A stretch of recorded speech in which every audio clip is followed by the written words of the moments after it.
Now, I'm going to share with you what I call a personal contribution to collective healing, but it's a ritual. And it's going to be a grief ritual. And it's also going to be an imagination ritual, right? So I'm going to give you a balance with this, because with the grieving, we're letting something go. But why are we doing that? Because we're making room for new things to come in. Yeah. What's happening in Ukraine, what's happened in Afghanistan, all of these things, they're just so overwhelming. And definitely there are things in the 3D that we can do, like, make contributions, send money, send clothes, to the organizations that are helping people who are now in refugee status. And maybe there's even some other ways. You may know people who know people there, and that kind of thing. So they're definitely 3D things. But what I'm sharing with you is what we do in the realm, in the cosmic realm, in the spiritual realm, in the metaphysical realm, in the fifth dimensional realm, okay? In that invisible place, but very alive and energetic place where things can happen. Things can happen. And in doing these things that I'm going to give you to do, you will definitely be making a contribution to all the people right now who are suffering from the dominance dynamic and the loss of humanity between people, that believing that people are disposable. So, my theme for this year, for 2022, is becoming the best version of yourself. And so you're going to be creating a best version of yourself altar, a BVOYS altar. Yeah, it's a nature altar. Nature represents the essence of death and rebirth. And so that's the balance. We're going to address what is dying inside of us. And we're also going to put energy into what is being born or rebirthing inside of us. Okay. So let me share this with you now. So the first thing you're going to do, very simply, is get some green cloth, some green candles, and things that represent plants, animals, and humans. Okay? Once you get your altar set up, very simply, the next thing you're going to do is get still and take 3 slow breaths in and out.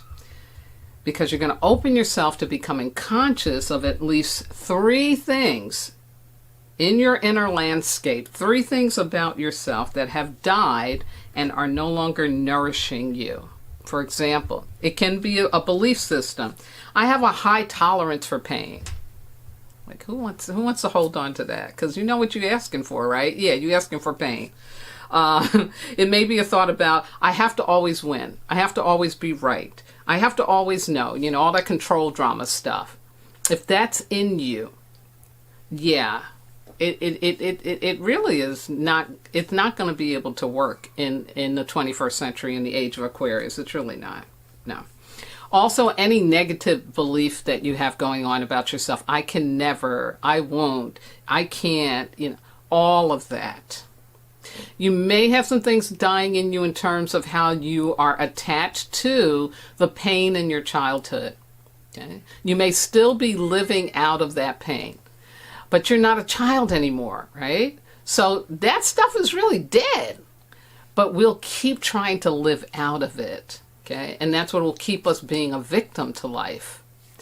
It could be something that was done to you by someone, or somebody disappointed you, betrayed you, some kind of resentment that you're still holding on to. Well, that thing, it already happened. It's dead. And you definitely don't want to keep a belief system going on about, I need to get revenge and nobody's ever going to treat me like this, on and on and on. So again, I don't know what it could be for you. Could be a lot of stuff. But open up to having that come up into your psyche. And if you're having problems with it coming up, just know that you can call on your ancestors, your spirit guides, your loving entities to receive the clarity in however it needs to be revealed. It might come up while you're watching a movie, while watching even something silly on television, or you're reading a book. You might see it on a billboard. I don't know. But again, your intention is to really become conscious of what's dead inside of you, out of which you can no longer live. Yeah. And then you're going to allow yourself to experience the grief associated with this, and you really should intend to shed tears. Okay? You should intend to shed tears.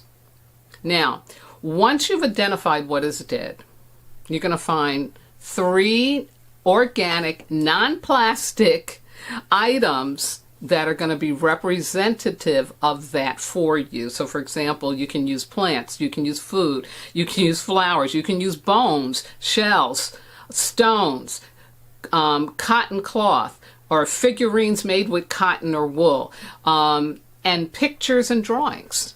Okay?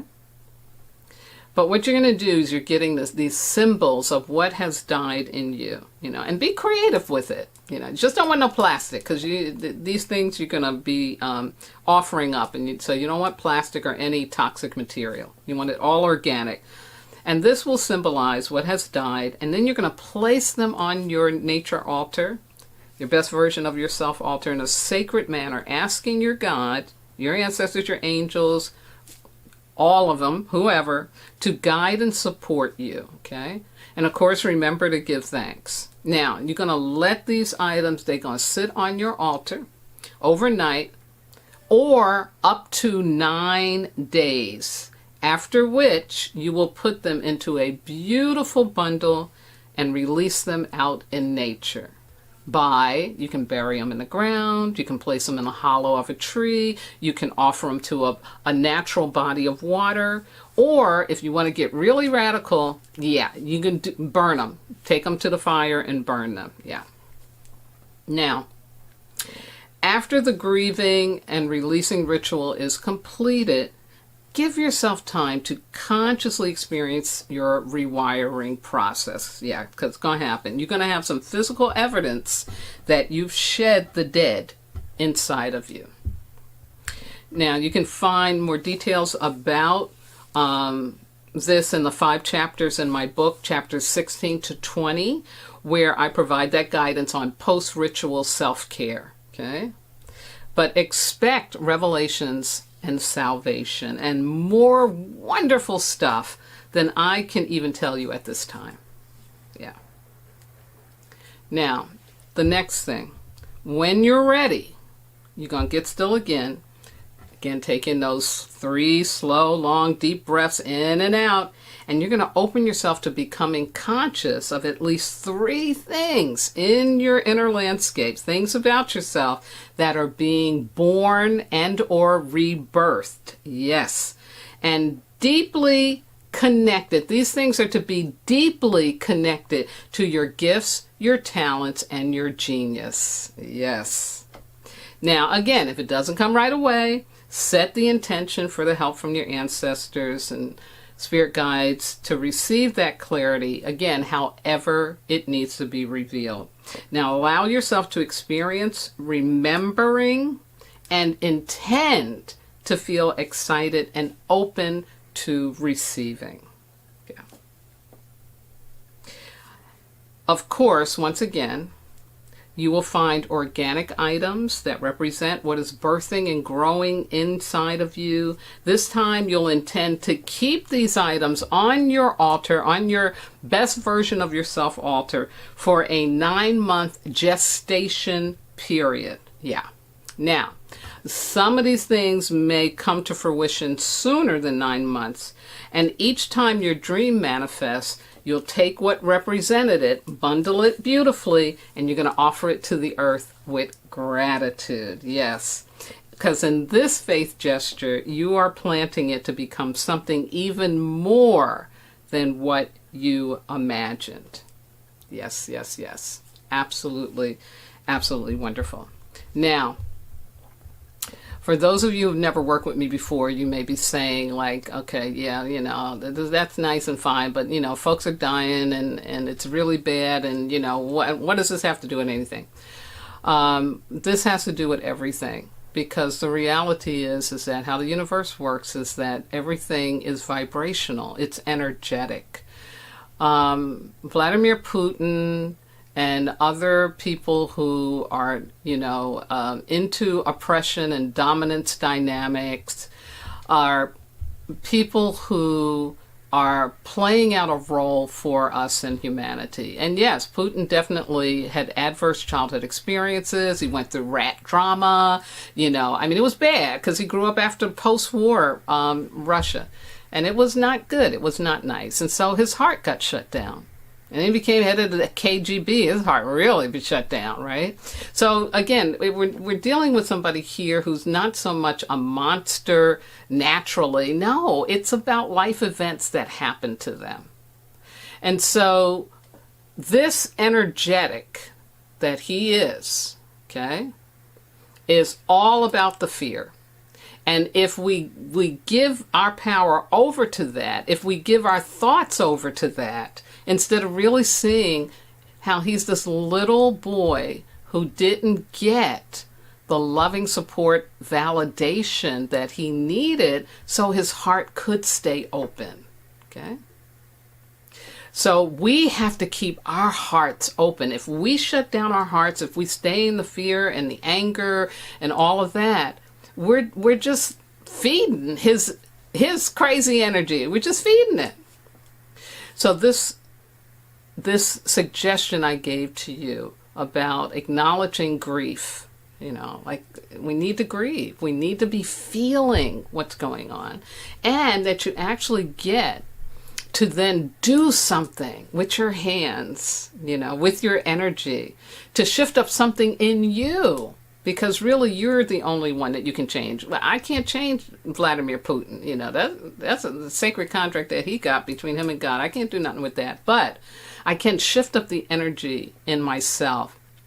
And if others join in to do that, then we're sending out an energetic of love. And it is love energy. It is love energy that's the most powerful energy on the planet. And the more we do it, the more we say, okay, let me keep getting rid of my dead ideas and my old belief systems that really can't work, don't need to work. Yeah, you'll see a change. And I'll tell you, while I was in the process of preparing my notes for today, I got a call from my friend who was already in the process of doing her work of getting rid of something from her past. And it happened to be a bowl. I'm going to show a picture to you. And she got it that this was representative of how she was still living out of a dead past. Yeah. So you can't make this stuff up. You can't make this stuff up. So I know this stuff works. I've used it for myself personally. And if you've never attempted any of this before, I just ask you try it. Try it and see what happens. You'll be very surprised. Yeah. I always say the medicine doesn't need us to believe in it in order to work. It just needs us to be willing to be able to do something to make the world a better place. And imagining ourselves as the best version of ourselves, focusing on what inside of me is becoming new, is rebirthing. Yeah, that's powerful. That's really, really powerful. Rather than sitting up in despair and watching CNN and going crazy. Not a good day. No. No.